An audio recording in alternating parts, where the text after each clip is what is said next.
بسم الله الرحمن الرحيم والصلاة والسلام على أشرف المرسلين. Salam alaikum, bonjour tout le monde. Aujourd'hui, on va voir ensemble la partie numéro 3, toujours le chapitre numéro 1 pour les variables aléatoires. Nous avons vu la vidéo numéro 1 des notions et des rappels sur les probabilités. Dans la deuxième vidéo, on a défini c'est quoi une variable aléatoire. On a défini la fonction de densité de probabilité et on a défini la fonction de répartition. Aujourd'hui, on va entamer la partie espérance et variance d'une variable aléatoire. On va commencer par l'espérance et on va voir le cas continu. Donc, vous avez que la valeur moyenne ou bien l'espérance mathématique d'une variable aléatoire continue x est définie par l'espérance de x est égale à mu de x égale à mu. C'est un calcul d'intégrale de moins l'infini à plus l'infini de x par la fonction de la fonction densité de répartition, la fonction densité de probabilité, pardon, f de x dx. On va voir un exemple. Si vous avez x, une variable aléatoire uniformément distribuée dans l'intervalle x1 et x2, nous avons la fonction de répartition, la fonction de densité de probabilité, pardon, égale à 1 sur x2 moins x1 pour x appartient à un intervalle de x1 et x2 et d'égal à 0 sinon. Dans ce cas, si on veut calculer l'espérance ou bien le moment d'ordre 1 ou bien la valeur moyenne de x, nous avons e de x égale x par la fonction de densité de probabilité f de x dx. Donc, est égal à 1 sur x2 moins x1, l'intégrale entre x1 et x2 de x dx. On aura x1 plus x2 sur 2. Si vous avez la fonction densité de probabilité paire, dans ce cas, l'espérance E de x égale à 0. Si vous avez la fonction densité de probabilité symétrique par rapport à A, dans ce cas, la valeur moyenne ou bien l'espérance de x égale à 1. On fait la même chose, mais on va parler maintenant du cas discret. Pour une variable aléatoire discrète, l'intégrale peut être écrite sous forme d'une somme.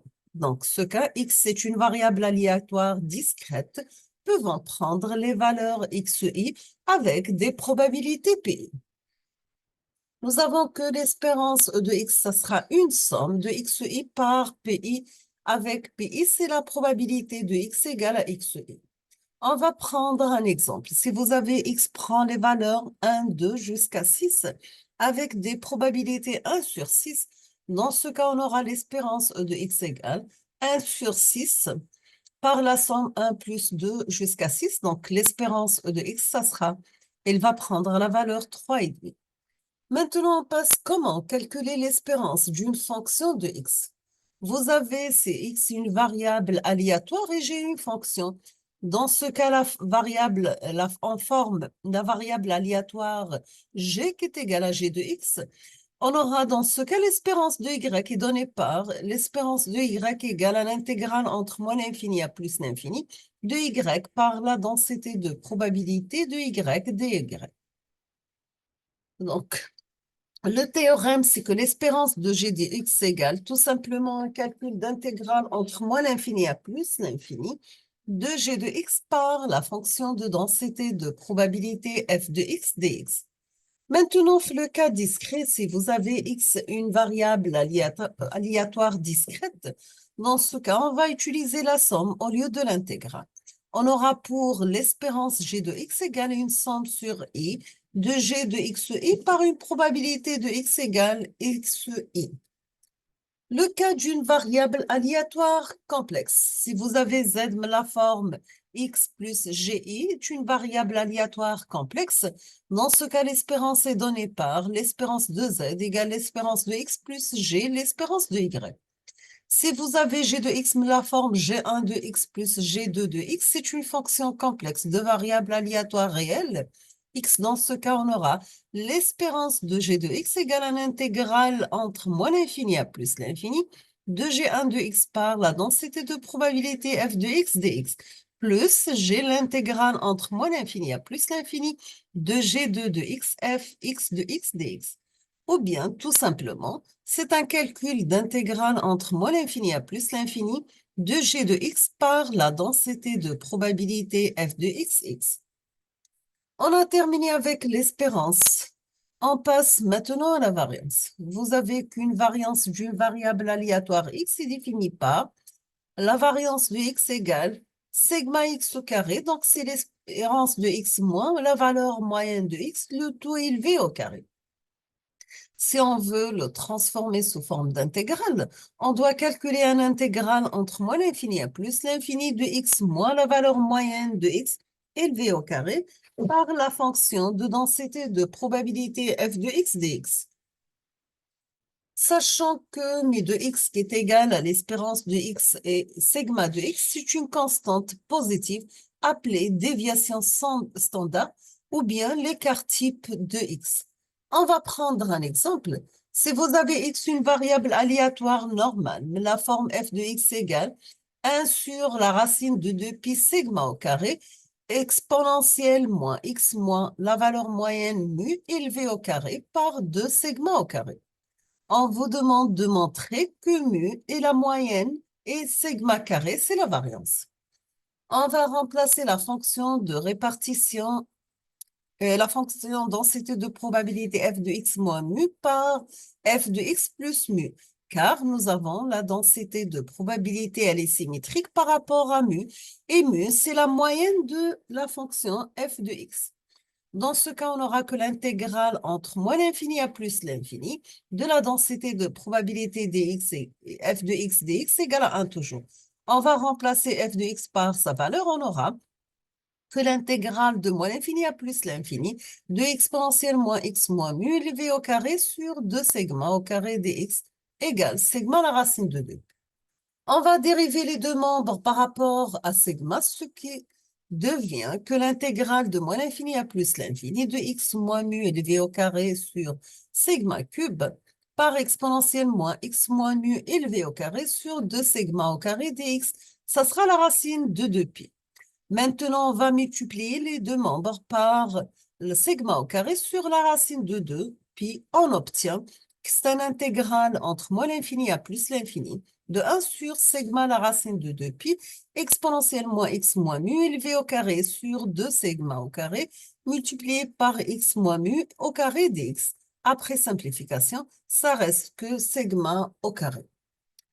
Maintenant, si on va parler du cas discret, si vous avez x, une variable aléatoire discrète, on aura dans ce cas sigma au carré, ça sera la racine une somme par rapport à pi, pardon, une somme par rapport à i de pi i de x i moins mu, le tout élevé au carré.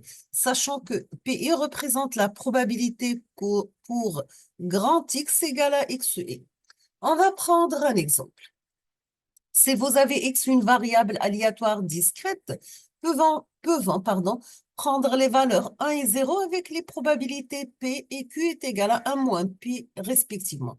X est appelé variable aléatoire de Bernoulli. Nous avons que l'espérance de x égale à 1 par p plus 0 par q est égal à p. L'espérance de x carré est égale à 1 carré par p plus 0 carré par q, donc ça sera p la même chose. Si on vous demande de calculer la variance sigma au carré, c'est l'espérance de x carré moins l'espérance carrée de x. Donc, c'est p moins p au carré. Donc, ça, on peut la mettre la forme p multiplié par 1 moins p. Donc, on obtient que c'est p multiplié par q. On valide ces informations par un exemple, comme toujours. Si on vous demande dans cet exemple qu'une variable aléatoire discrète et en distribution de Poisson, deux paramètres A prend les valeurs 0, 1, 2, etc.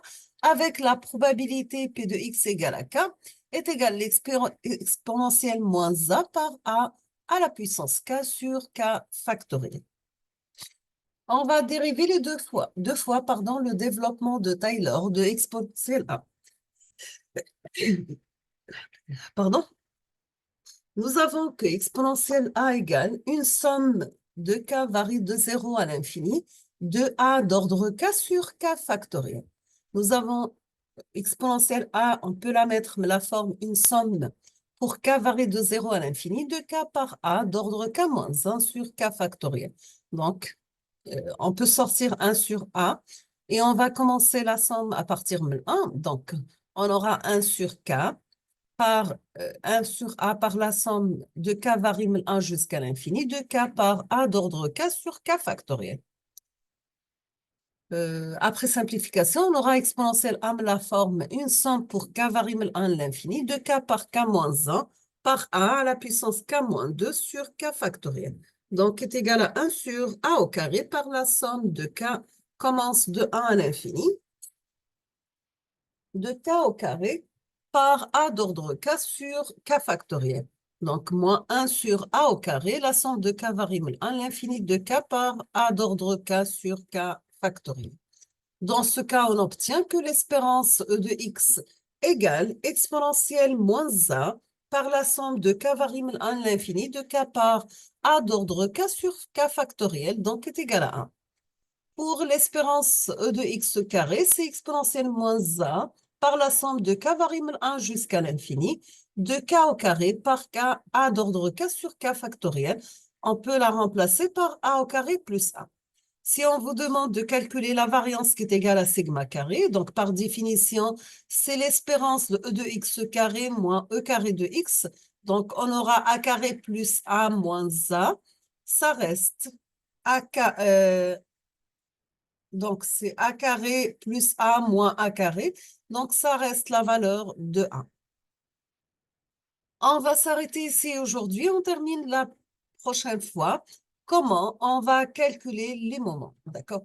Donc, je vous remercie comme toujours pour votre attention. N'hésitez pas si vous avez des questions et à la prochaine vidéo. Merci.